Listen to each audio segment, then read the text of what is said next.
गणेश चतुर्थीला सुरू झालेल्या गणेशोत्सवात विराजमान झालेल्या बाप्पांना अनंत चतुर्दशी दिवशी आपण निरोप देतो।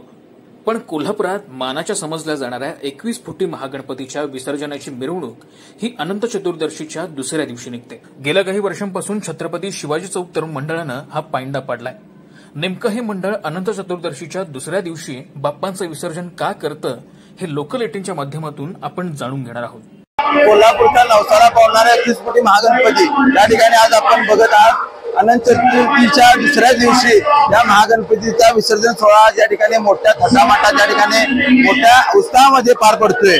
दुसऱ्या दिवशी कारण काढण्याचं म्हणजे महागणपती नाव अनुसरण ही असणारी जी काही मूर्ती आहे ती 21 फुटी उंचीची महाकाय मूर्ती असल्यामुळे पोलीस प्रशासनाने आम्हाला या ठिकाणी विनंती केली होती। त्या विनंतीचा मान धरून आम्ही गेली जवळ 8 ते 10 वर्ष या ठिकाणी दुसऱ्या दिवशी ही मिरवणूक या ठिकाणी काढत आहोत।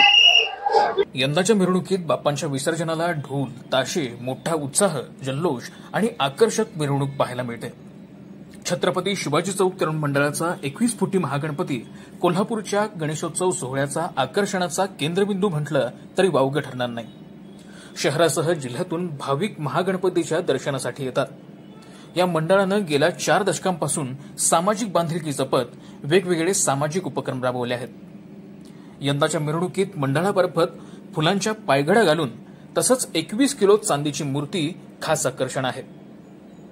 मिरवणुकीचं आकर्षण म्हणजे या ठिकाणी मुळात डॉल्बीला फाटा देऊन शिवाजी चौक तरुण मंडळ गेली 40 वर्ष या ठिकाणी मोठ्या थाटामाटात सांस्कृतिक या ठिकाणी ज्या काही गोष्टी असतील त्या ठिकाणी वापर करून या ठिकाणी चांगल्या पद्धतीचं नियोजन, फुलाच्या पायघड्या असू देत, रांगोळ्या असू देत, ढोल ताशा पथक असू देत किंवा श्रीरामाची मूर्ती या ठिकाणी यावर्षी आकर्षण म्हणून या ठिकाणी आणलेल्या लक्षात दोन निश्चित भक्तांनी नवस्फूर्ती झाली म्हणून 21 किलो चांदीची मूर्ती त्याचं जवळजवळ मूल्यांकन बघितलं तर 20 लाख रुपये या ठिकाणी या मूर्तीचं मूल्यांकन या ठिकाणी होते।